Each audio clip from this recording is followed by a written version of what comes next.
happy to partner with previous partners on hosting you here. I'm with the Bay Area Council. We're the regional organization for the business community in the Bay Area, Silicon Valley. We do a lot of tech work, do a lot of global work, and we're always pleased when senior visitors come from around the world, especially from India. So thanks so much for being here. A lot of this links to the AI mission in India and the AI Summit coming up in New Delhi just after the turn of the year. So there's sort of a feed in to that entire process. I think Andhra Pradesh is a particularly interesting place for us because I think Google's largest investment, I think in the world, certainly in India, is in the state of Andhra Pradesh. So a big vote of confidence in what's happening in leadership in Andhra Pradesh. So they're very relevant to us here. So we're hoping from this conversation, anybody here will have the opportunity to follow up on anything that we talked about today. I think we're a pretty intimate group. We can maybe just introduce ourselves briefly, and then we'd love to hear from you.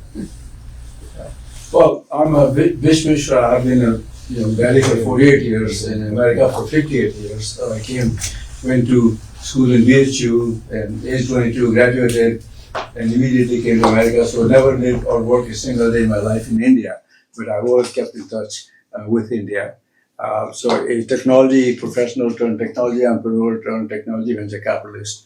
And we decided to go to India, to invest in India, 2004. Before Silicon Valley people, VC discovered India, we said, okay, India is going to be rising, middle class rising, a lot of people have jobs, careers, etc. So we allocated, and we funded a lot of companies. Many we shut down, as you know, typical stuff.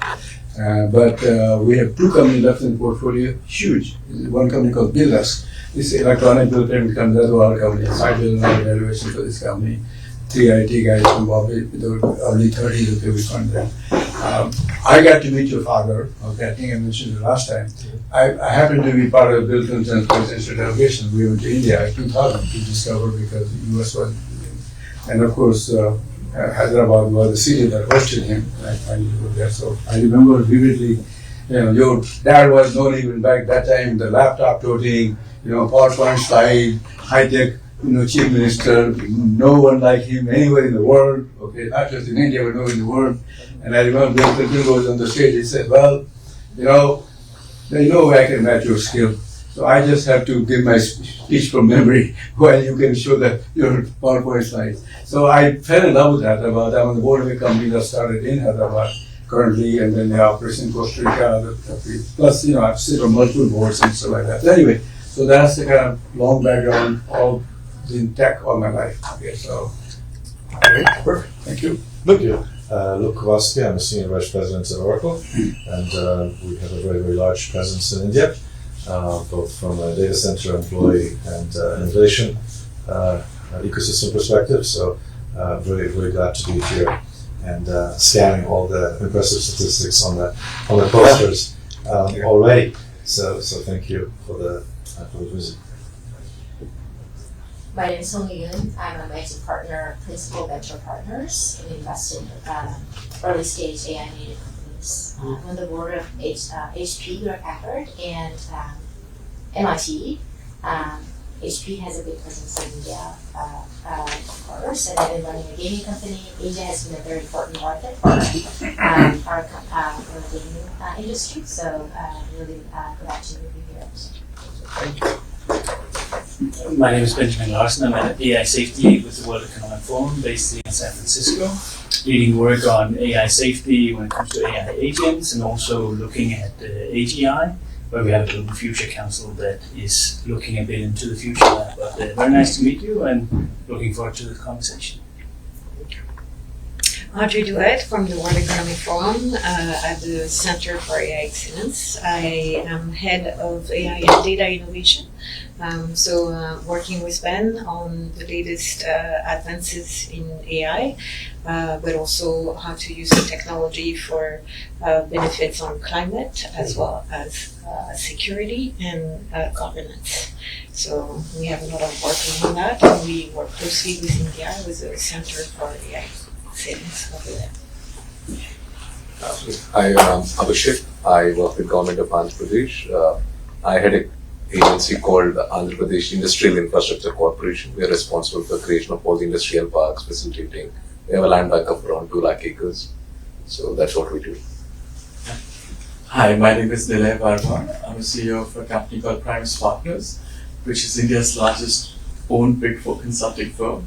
But I've spent about 20 years in Big Four consulting before this. And I think the biggest thing for me in my introduction is I work with the leadership of the government of Andhra Pradesh, which is one of the most progressive. So when you spoke about at that particular point of time, things haven't changed. He's still the chief minister who people look up to, and I guess now he also is supported very, very well by our honorable minister. And I think Google's expansion in India was really an example of how the new leadership is driving growth in our state. And we're really looking forward for today's conversation because the honorable minister always said we need to learn how it's not about just data centers, but how the ecosystem is to be developed. And really looking forward to your inputs and thoughts. So I'm Lokesh Nara. I'm the Minister for Human Resource Development, IT Electronics, Real-Time Governance. So it's three ministries under me. A little bit of my background, I did my bachelor's at Carnegie Mellon, worked at the World Bank for 2 years, again in e-governance. No surprises there. And then 2 years at Stanford MBA. I went back to the family business for about 5 years, till my wife, who's also Stanford MBA, decided to come back and kick me out of the business. Ended up in politics. I've been in a full-time politician now for almost 13 years. So, Andhra Pradesh, the state that I represent, is one of the youngest states in India. We are about a $180 billion economy, aspiring to be a $2.4 trillion economy. That means we need to grow at a CAGR of 15% year on year. And the way we've approached this growth is a clusterization. So we've chosen roughly about 20 subjects or clusters that we believe we should focus on. Automotive, renewable energy, electronics, compressed biogas, ports, aqua, all the way up to, of course, AI, data city, and the whole ecosystem. But what excites me in these clusters is the vertical and horizontal integration. So how do I capture the entire value of the ecosystem? So an example would be let's take a mobile phone, right? What are all the components that go into a mobile phone? And now those components is what I call are the verticals. And who are all the guys who make them? How do we put this together? The horizontal is again my education portfolio. Education, skilling, testing, and certification. So this is the approach that we've taken as a state. So to give you a few numbers out, 9% of Kia's global manufacturing comes out of my state. About 50% of India's air conditioning is made in my state. And with the 3 new deals done, we'll be at 70% in about 24 months. Renewable energy, we are among the top 5 in the country. So now we want to be either 1, if not 2, in the sectors that we operate in. So this is in automotive, drones, space. We're doing this in electronics manufacturing. We're doing this in medical devices, pharma, chemical, IT, of course, IT services, the entire data city. So that's been a very regimented approach in the way we believe that clusters have to be built out, and that's what makes, again, Andhra Pradesh very unique. The other thing is 3 clear reasons why Andhra Pradesh is, with all humility, able to do it better than my peers. One is we have a leadership which is proven. Mr. Naidu is a proven track record. This is his 4th term, but backed by a very young team. 50% of our legislatures are first-timers. 17 out of the 25 ministers are first-timers. So I'm a second-time minister, so I'm actually one of the more senior ones in this cabinet. So that gives you an understanding of the passion and energy that we bring to the table. The second reason is speed of doing business. So what other states cannot deliver and what we deliver is speed, and on a consistent basis. So we track each and every MOU that we do. There's a proper rigorous process around it. Abhishek and his colleague Saikan both had that initiative. Everything is tracked, ensure that the ground there is a smooth journey together. Investments over a certain number, get a WhatsApp group, and I'm on the group and I follow up on things. So I'm on close to now 30 groups. And we have a mechanism to follow. And there are a lot of Indian business houses which are diversified. They invest across sectors. So I actually have a briefing document which gets updated on a weekly basis that I send to the promoter of those companies saying, here's the update on your projects, including the Tatas, Adanis, Ambanis of the world, right? That's the way we work. So we bring in tremendous amount of professionalism. Just to give you a few numbers, 16 months from the day I had the first Zoom call with Aditya Mittal, we're going to break ground on India's largest steel plant. 16 months. We finished the environmental clearances, the hearings are done, land is being given, R&R is happening. Next month, January, we will break ground. So that's 16 months. The conversation with Google is about 13 months. Vikas and I agreed 12 months, we took a month more. 13 months done, we announced it. We're going to break ground around March next year, after the budget is done. So Cognizant is doing one of the largest centers in my state. Conversation with Ravi happened in Jan at Davos, and we're breaking ground on 12th of this month. So pace at which we are able to get things done that India has not seen, and that positions ourselves quite well. The third reason is what I call double-engine bullet train. In India, we have this term called double-engine sarkar, that is double-engine government. It's the same party at the federal level and at the state level. It brings in greater alignment. Democrats are the president, and the governor has greater alignment, or vice versa. Trump would like it vice versa. So we have that. But what we have is, though we are a regional political establishment, we play a very important role in the federal dispensation. And Mr. Naidu is known to positively influence policy in the interest, of course, of the nation, and the state gets a first mover advantage. Case in point, ArcelorMittal project. Case in point, what we have done with Google. And Mr. Naidu is known for it. This is his fourth term. He's done this dozens of times in his first 3 terms. So that's why we are very unique, well positioned, and that's why you hear about us a lot more in the last 18 months than any other state in India.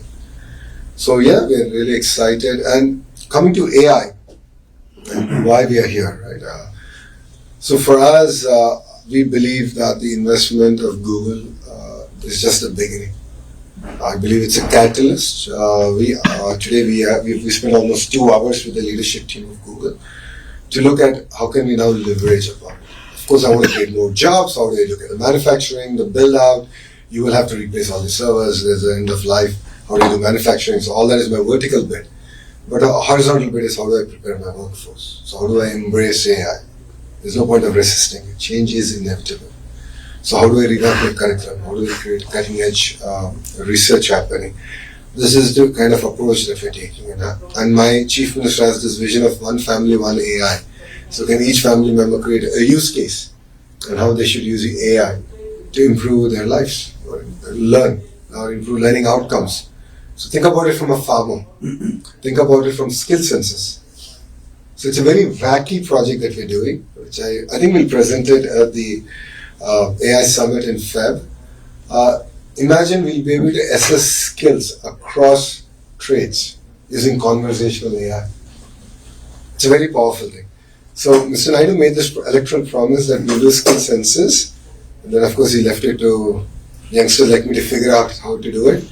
I did it in the traditional way, and rest assured we fell flat. Then we discovered this entire conversational AI piece where we can assess from an AC repair lift operator to an AI engineer and do an assessment on where they actually are. So this is the kind of work that I believe AI can fundamentally transform and enable governments to do better delivery. So that's what sets us apart, and that's what makes it very exciting from an Andhra's perspective, from an India's perspective. 1.6 billion population, youngest demographics nowhere else in the world. So we have a role to play in this entire AI revolution as a nation, and I believe as a state we will be well positioned to lead it from the front. From a data center capacity, our vision is 6 gigawatts, and what you will be seeing is all this to be construction started in the next 12 months. All in the entire 6 gigawatts. So that's the pace at which we are now working. And that's what makes it very exciting. So, India that you've heard, you've known, is very different from India today. Every state is competing, every state is hungry. We were cribbing that we lost a deal to my neighboring state today on the way driving to this meeting. So that we bring a lot of passion and competitive spirit, and I believe that it's a new India. And under the leadership of our Prime Minister in his third term, I think we are in that cusp of amazing transformation. Thank you.